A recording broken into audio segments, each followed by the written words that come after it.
Bom, pessoal, a gente está sem o microfone aqui, mas a gente está no Ijiospar. É tipo um museu que conta a história do Paraná aqui em miniaturas, né? Então nós vamos aqui agora ter a apresentação. Eu vou gravar um pouco para vocês, como eu disse, a gente está sem o microfone. Olha só, porque a gente vai... para vocês ouvirem aí também, né? O que o pessoal vai falar. Mas olha que legal as miniaturas.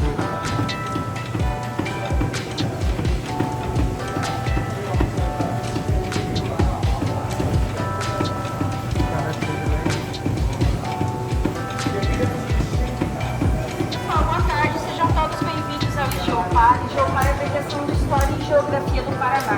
Aqui nós contamos um resumo sobre o período da colonização do estado.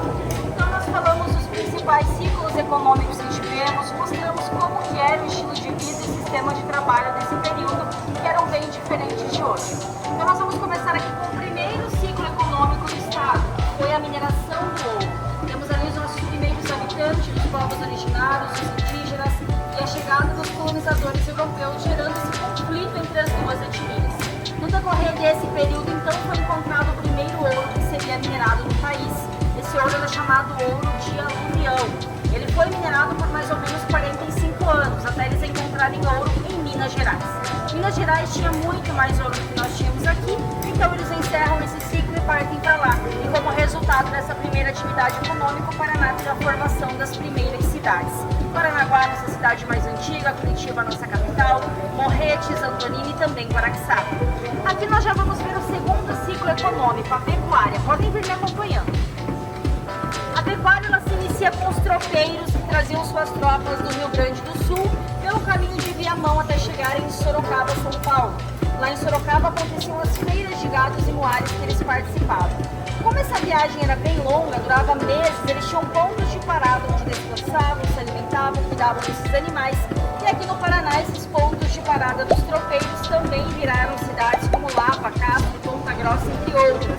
E alguns tropeiros começaram a ficar aqui na região e negociar os animais, iniciando assim o ciclo econômico da pecuária no estado. Aqui, pessoal, já vamos ver o terceiro ciclo econômico, a erva mate. A erva mate já era consumida pelos índios guaranis, principalmente na forma de chimarrão, mas com a chegada dos europeus ela passou a ser industrializada. As árvores ainda eram nativas, então elas chegavam até 20 metros de altura. Ali eles subiam, desgalhavam, sapecavam as folhas no fogo e por último levavam até o engenho para fazer o processo de moagem. Nesse período a erva mate representou cerca de 85% da economia do estado. Aqui ela ganhou o apelido de ouro verde do Paraná. Hoje nós ainda somos os maiores produtores, só que ela não é mais a nossa principal economia. Podem me acompanhar, pessoal? A ferrovia que vocês estão vendo está representando a ferrovia da Serra do Mar, por onde vocês fizeram o passeio de trem hoje. Então aqui com os dois pontos principais de destaque. Aqui nós temos a Ponte São João, 40 vezes menor que o tamanho original, e lá o Viaduto do Carvalho com as 5 pilastras de concreto encravadas na rocha. O trenzinho está representando os primeiros trens que andaram nas ferrovias brasileiras.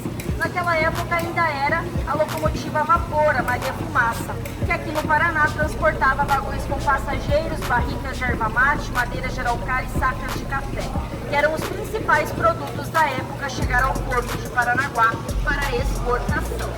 Retornando àqueles ciclos econômicos, então, aqui nós vamos ver o extrativismo da madeira das araucárias. O Paraná era uma região riquíssima em araucárias. Eles começam ali a derrubada dessas árvores para a construção de casas, pontes, ferrovias e também para exportação. No início, como todo o trabalho era feito de forma manual, ainda não existiam grandes estragos. Só que em meados do século passado começaram a chegar os maquinários, como serrarias, motosserras, tratores, e tudo isso acelerou esse processo de desmatamento da araucária. Hoje, como resultado, elas estão quase extintas aqui no estado do Paraná. Então hoje a araucária é protegida por lei, era um símbolo da nossa bandeira e estima-se que nós ainda temos entre 1 e 3% da área total que nós tivemos um dia, para se ter uma ideia de quanta araucária foi derrubada. Seguindo aqui na história, pessoal, nós temos aqui a réplica da primeira máquina que foi inventada. Essa máquina era uma serraria a vapor, ela se chamava locomóvel. E foram esses motores a vapor, como o da serraria, da Maria Fumaça, que deram início à primeira revolução industrial social que nós tivemos. Podem me acompanhar? Aqui nós temos o episódio mais triste e marcante da história do estado do Paraná, a Guerra do Contestado. Essa guerra ocorreu devido à construção de uma ferrovia que ligava São Paulo ao Rio Grande do Sul. O governo da época contratou uma empresa americana para fazer o trabalho. E como parte do pagamento para aquela empresa ficou combinado 30 quilômetros de extensão de terra, sendo 15 de cada lado da ferrovia, para que eles pudessem explorar a madeira que tinha ali, principalmente madeira de araucária. O problema desse acordo é que existiam muitas pessoas morando naquela região. Camponeses, caboclos, sertanejos que viviam ali há muitos anos como poceiros. Então eles se recusaram a sair das terras. Em 1912 o governo mandou o exército fazer uma intervenção, dando início ao conflito da Guerra do Contestado. Essa guerra durou 4 anos, acabando em 1916 e deixando mais ou menos 9.000 mortes. No final disso tudo, o estado do Paraná perdeu uma faixa de terra para Santa Catarina, que é toda aquela faixa oeste do território de Santa Catarina. Podem me acompanhar? Como vocês viram até aqui, todo o trabalho ainda era braçal, artesanal. Então aqui nós temos um pilãozinho manual, onde era feita a moagem de grãos e de cereais. O engenho de cana movido a tração animal, ali era feito o açúcar, o melado, a cachaça. No período da escravidão, eram os negros escravizados que trabalhavam nesses engenhos e em muitos outros trabalhos de força. Aqui nós temos o famoso monjolo. Para quem não sabe o que é o monjolo, ele tem a mesma função do pilão, a moagem de grãos. Só que ele é bem maior e é movido pela força da água. Então ele tem a capacidade de moer aqueles grãos maiores, mais resistentes, como os grãos de milho. Aqui o modelo das casas que eram feitas nesse período. Essas casas eram feitas com a madeira das araucárias. Como ainda era muito difícil encontrar telhas para comprar na região, eles lascavam a tábua das araucárias e com as lascas eles faziam a cobertura, que eles também chamavam ali de tabuinhas. A parte de baixo normalmente era utilizada para estocagem de grãos, alimentos. Ainda não existia saneamento básico, então os banheiros eram as patentes, também conhecidas como casinha, latrina, privada. Não tinha papel higiênico também, gente, então sim, muitas pessoas nessa época utilizavam ali o famoso sabugo de milho para sua higiene pessoal. Podem me acompanhar?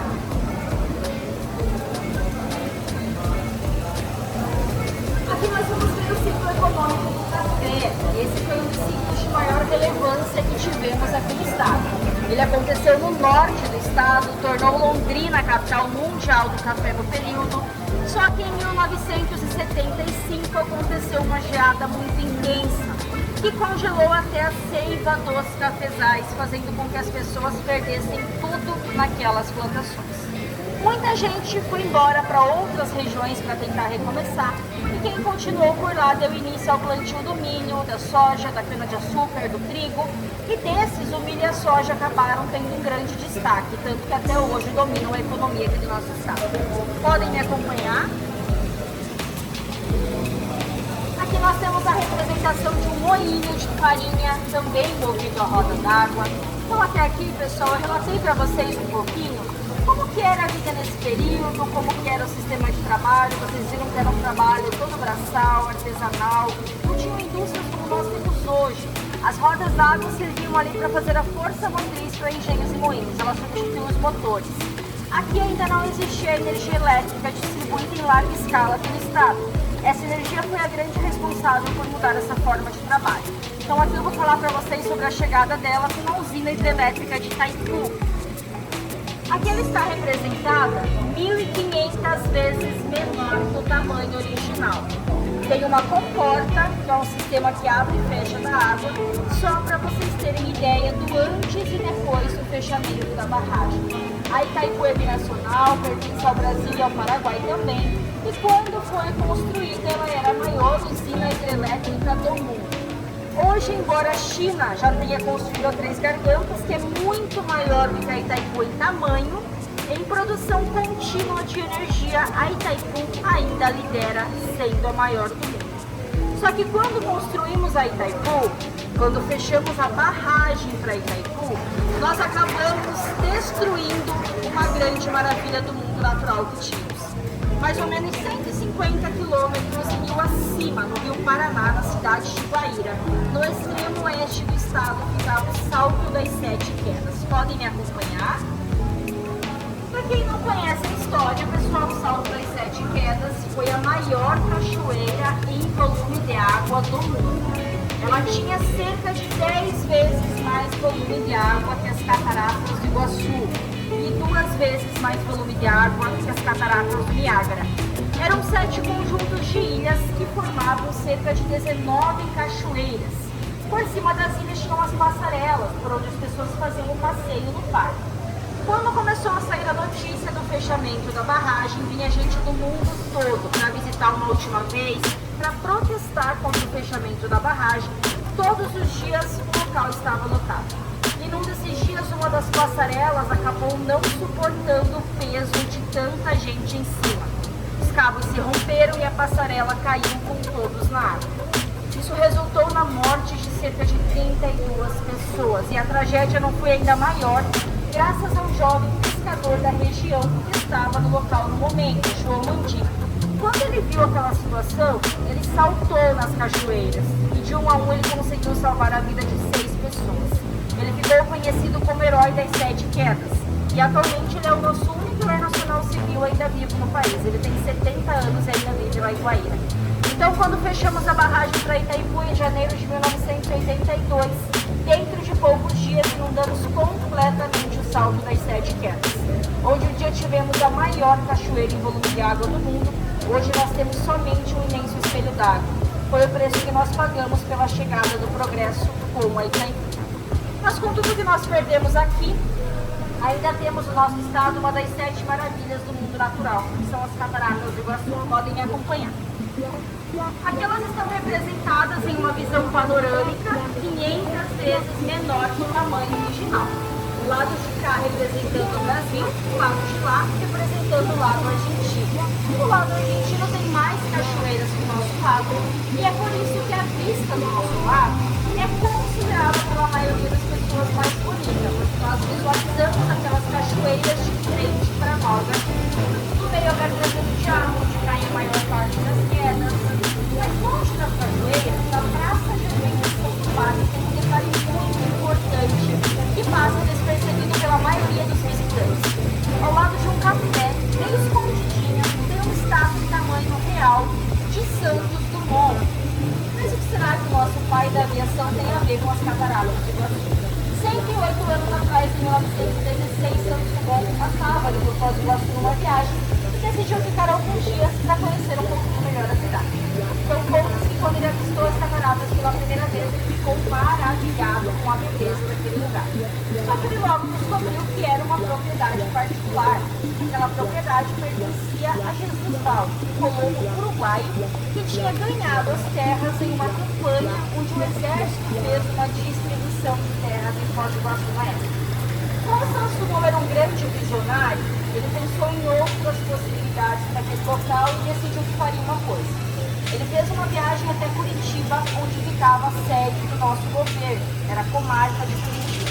Ele foi até lá e entrou com um processo de desapropriação daquelas terras ali. Santos Dumont alegou que um lugar de tanta beleza natural como aquele não poderia, em hipótese alguma, pertencer a uma só pessoa. Com toda a influência que ele tinha, claro que o pedido dele foi atendido.